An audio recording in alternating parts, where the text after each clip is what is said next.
Wissen Sie, meine Herren, die Walzer, das können Sie alle einspielen, da brauchen Sie den nicht. Aber die symphonischen Einleitungen, die gehören mir und die gestalte ich, so wie es für richtig halte.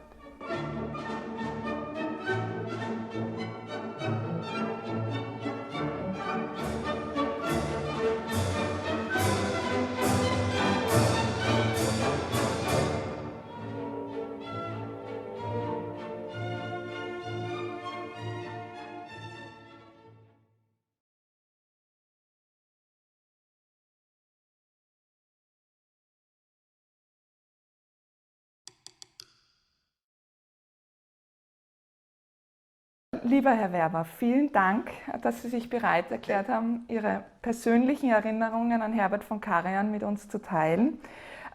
Sie haben ja als Fagottist bei den Wiener Philharmonikern gespielt. Ich bin 1975 zu den Philharmonikern gekommen und hatte das Glück, schon in den ersten Jahren mit Herbert von Karajan sehr viel zu tun zu haben. Ja. In den ersten Jahren heißt bei uns natürlich, 4, 5 Jahre braucht man, um eingewöhnt zu sein.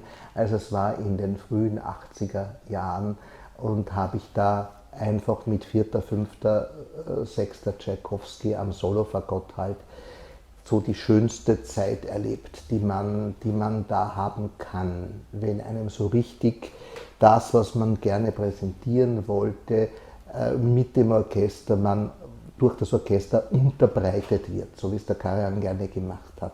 Haben auch die Sänger immer geschwärmt.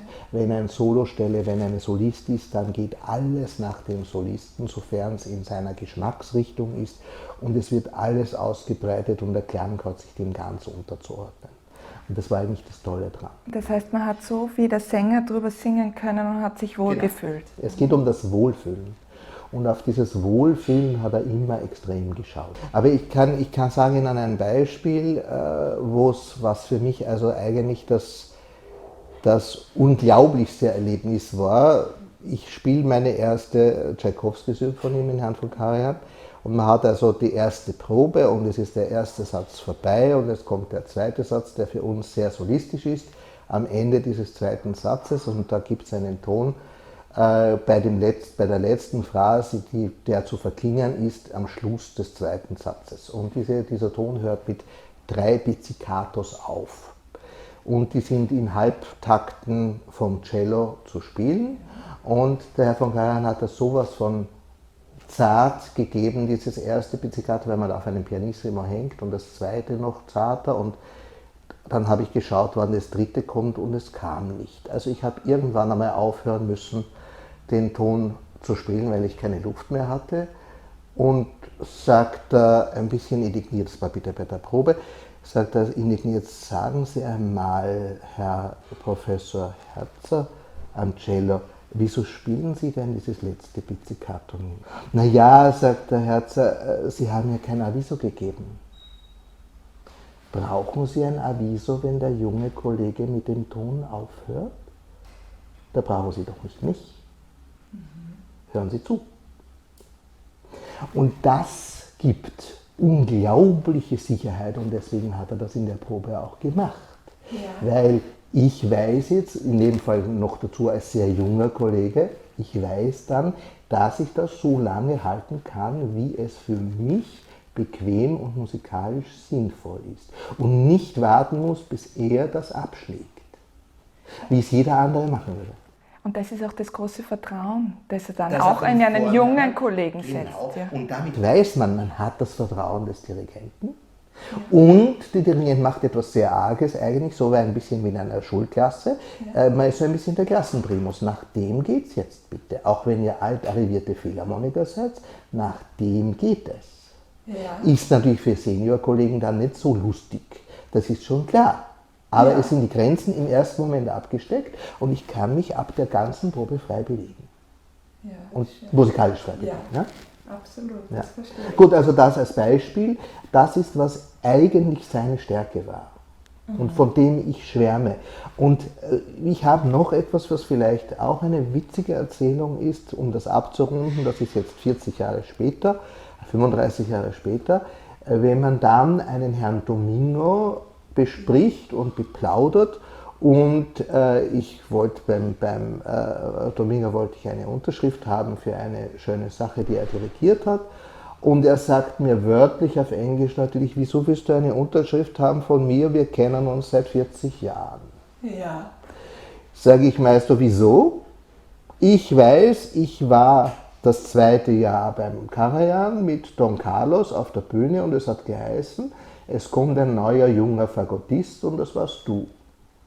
Was heißt, dass der Karajan, jetzt sind wir bei dem Thema Familie, seiner Sängerfamilie gesagt hat, auf was er jetzt aufpasst oder sich freut, weil das oder jenes im Orchester sich verändert hat und es damals erwähnt hat.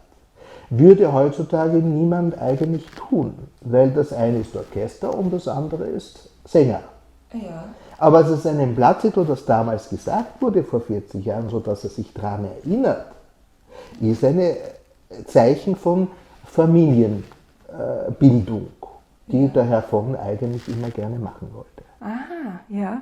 Also Sie haben das Gefühl gehabt, er will jedem Familienmitglied sozusagen seine Wertigkeit geben. Ja, eigentlich ja. Das ist eine schöne Sache. Das hat mir unglaublich imponiert. Also das ist das, natürlich, am Anfang merkt man das nicht. Wenn man dann einen Vergleich hat mit anderen Dirigenten, dann merkt man, wie das eigentlich gelaufen ist in dieser Zeit, so retrospektiv, 20 Jahre später, 15 Jahre später. Ja, das sind Besonderheiten. Oder wir haben diese 4., 5., 6. Tschaikowski playbackisiert. Und für dieses Playback gab es einen Termin und der war für mich extrem schwierig. Ich war damals in Deutschland einen Tag vorher und da hat es dann geheißen, Herr von Karajan lässt dir ausrichten, du sollst bitte schön, er lässt den Termin stehen, um diese Uhrzeit beginnen, aber du sollst dich vom Flughafen so schnell wie möglich beeilen zu kommen. Egal wie spät du kommst, es wird gewartet, bis du da bist. Ja. Das ist, wenn 12 Kollegen eingeteilt sind, eine große Ehre und ein Dankeschön, weil ich habe ihm all die handlichen Sachen für mein Instrument damals gespielt und damit war das eine klare Sache. Danke, ich bin dann verhetzt mit Mietauto und so weiter gekommen, bin zu ihm hineingesaust, habe gesagt, ich bin schon da, sagt er, bitte lassen Sie sich Zeit, Sie sehen, man sieht sonst den Schweiß, ziehen Sie sich in Ruhe um, lassen Sie die Kollegen in Ruhe warten, fertig und dann machen wir das. Na, das ist eine Wertschätzung. Das ist eine Wertschätzung. Und ich habe auch schon mit den Kollegen über einen speziellen Klang gesprochen, den er haben wollte. Und sie haben gemeint, es lässt sich nicht teilen in Streicher und Bläser. Können Sie das irgendwie umreißen, was das war, was er gerne wollte? Was war das für ein spezieller Klang? Klänge zu beschreiben ist ja überhaupt eine schwierige Sache. Aber er wollte einen absolut homogenen Klang, wo niemand heraussticht. Wo die Farbe vom Orchester eine Gesamtfarbe wird. Es sei natürlich jetzt bei Situationen, wo Soli sind, ist das eine andere Situation. Aber der Gesamtklang sollte immer ein Gesamtklang des Orchesters sein, möglichst ausgewogener, möglichst in sich gesetzter Klang sein. Und er wollte auch nie dieses übertriebene Forte haben, das ja die Großen alle nicht wollen, Gott sei Dank, aber er wollte hinunter wirklich gegen Null. Und da gibt es für mich ein Erlebnis, das da vielleicht hineinspielt, das mir jetzt einfällt. Das ist die Jessie Norman, die, ich weiß nicht, ob Sie diese Geschichte kennen, die Jessie Norman, die damals den Liebestod gemacht hat mit dem Karajan und uns. Und die Besonderheit, die ich damals erlebt habe, das habe ich auch das einzige Mal eigentlich so erlebt, die Jessie Norman war damals ein extremer Star. Ja. Und er hat sie gewonnen eigentlich für die Partie. Sie war nicht von ihm zu seiner Familie gehörig, sondern sie war jemand, der eher von außen gekommen ist. Und er wollte also sie für diese Partie haben. Und die Jessie Norman ist also als große Dame empfangen worden, Orchester war eingespielt, vielleicht 10 Minuten, dann kam die Norman und hat gedacht, natürlich voll eingesungen, wie es die Profis sind, hat gedacht, sie kommt jetzt dran. Und daraufhin hat der Herr von Karajan gesagt, gnädige Frau, sind Sie so nett, nehmen Sie Platz und hören Sie zu. Also sie hat sich über das überhaupt nicht gefreut, logischerweise, weil man will das ja möglichst gut über die Bühne bringen, auf einem guten Niveau. Er hat bis zur Pause, das waren 70 Minuten, sie warten lassen und hat das Orchester wirklich, Tristan ist schon sehr leise, Sache der Liebestod, also ganz hinunter auf nichts hinuntergebracht im Pianissimo und die Höhepunkte alle also in einem sehr gesetzten Bereich angesetzt. Ja.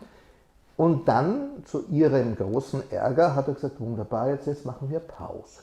Ja.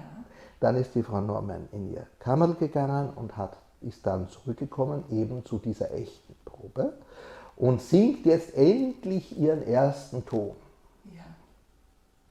Und der Herr von Karajan lässt das aussingen, diesen ersten Ton oder die erste Phrase und winkt dann ab und sagt, aber gnädige Frau, ich habe Ihnen das Orchester jetzt 1 Stunde lang auf dreifach Pianissimo hergerichtet. Warum singen Sie so laut?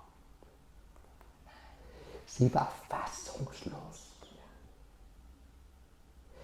Und was wieder für sie unglaublich spricht, es gibt einen Videoclip von ihr hinter der Bühne, wo sie die ganze Geschichte erzählt. Genau, den kenne ich, ja. Aber ich habe das noch nie aus erster Hand gehört von jemandem, der dabei war. Sie war völlig fertig, dass man sich traut, ihr das zu sagen. Der Ton war wunderschön, Ja. traumhaft schön. Aber musste nicht sein, weil ich baue ja den ganzen Höhepunkt über diese ganzen 25 Minuten auf. Und das hat er damit natürlich gemeint gehabt. Und sie hat sich aber wahrscheinlich noch nicht getraut, so leise zu singen, weil sie wahrscheinlich Er auch hat das auch nicht gewusst, dass es geht. Er hat gesagt, ja, jetzt habe ich das Orchester, habe ich ja dafür getrimmt. Und er wollte sie als Zeuge haben, dass wir hinuntergetrimmt werden mit der Dynamik, dass sie sich denkt, ich muss ja nicht so viel. Darum hat er sie ja daneben sitzen lassen. Und was man noch wissen muss, wo ich auch heute überzeugt bin, dass er die Sachen gewusst hat, dass wenn etwas bei uns besonders leise ist, bei den Holzbläsern, Sie wissen, wir sind Doppelrohrblattbläser, dann kann man sich in der Pause auch das Mundstück so herrichten, dass es noch leiser geht. Und das heißt, da hat er eben in diesem Fall ja auch das so viel Zeit gegeben, dass noch eine Pause war, dass das funktioniert hat. Ja. Und dann ist es natürlich noch eine Stufe runter, weil man war natürlich vorsichtig und wollte das optimal haben. Und das Ergebnis kennt man. Das Ergebnis war die schönste Aufnahme, also das gehört zu meinen Lieblingsaufnahmen. Ja, meine auch.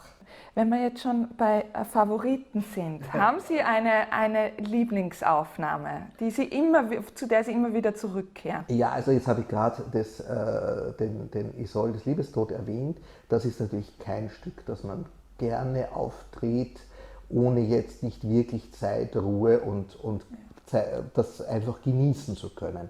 Aber wenn ich mir heute ein Stück wünsche, das mich aufbaut, wo ich denke jetzt, das ist Positivismus pur und das ist einfach herrlich, dann sind das das berühmte Stück, das er im Neujahrskonzert gebracht hat, die Sphärenklänge. Und ich werde mich da auch nicht lange erinnern an die Aussage, und das war entzückend von ihm. Er hat sich so gefreut über dieses Neujahrskonzert und das war so sein großer Wunsch. Und hat dann gesagt, wissen Sie, meine Herren, die Walzer, das können Sie allein spielen, da brauchen Sie mich nicht. Aber die symphonischen Einleitungen, die gehören mir und die gestalte ich, so wie es für richtig halte. Und damit waren auch das, vom ersten Moment an die Fronten geklärt. Und alles andere ist selbstverständlich mit Walzern und Übergängern so gemacht worden, wie er das ja auch als Österreicher von klein auf von dem Orchester kennt. Ja. Aber die symphonischen Einleitungen, da gehört natürlich die Sphärenklänge sehr wohl auch dazu, die waren anders gestaltet. Und darum liebe ich dieses Stück auch so. Ja, sehr schön. Ja, man hat auch wirklich, man sieht ihm am Gesicht an und auch an der Art, wie er den Klang formt, dass das wirklich sein Herzenswunsch war, dieses Konzert einmal zu dirigieren. Und ausprobiert haben wir das Ganze ja in Amerika. Also wir haben das ja Ganze auf der Mozartwoche in New York gemacht. Ja. Und da war es sehr geschickt, wie er es gewählt hat, weil da hat er, wenn ich mich richtig erinnere, das alte Böhm-Organ verwendet, unvollendete vor der Pause und Walzer nach der Pause. Ja. Und da sehe ich heute noch vor mir bei den Walzern, klingt jetzt vielleicht retrospektiv witzig, aber jetzt wird man auch schon älter und wird ein bisschen gesetzter, aber ich sehe heute noch der Tränen in den Augen drinnen. Wie das erste Mal Walzer in New York, das ja nicht gerade zu seinen Favorite Places gehört hat, wegen seinem angeblichen und so weiter. Ja. Das Problem, und da hat das vergesse ich nicht. Ja. Also es gibt zwei Kollegen, die das gespielt haben, das eine bin ich und das eine ist der Professor Schindler. Die haben diese Konzerte alle nebeneinander gespielt. Wunderbar, ja. Das sind Erinnerungen, die einem bleiben. Die bleiben. Ja. Aber Erinnerungen, die bleiben, hängen immer von Persönlichkeiten ab. Ja. Und vielleicht noch eine Sache, die heute sehr unmodern geworden ist von den Dirigenten und die eigentlich nur einer in der heutigen Zeit, ich sage jetzt mal, imitiert. Beim Karajan war es irgendwo für mich die erste Situation, wo ich das je gesehen habe.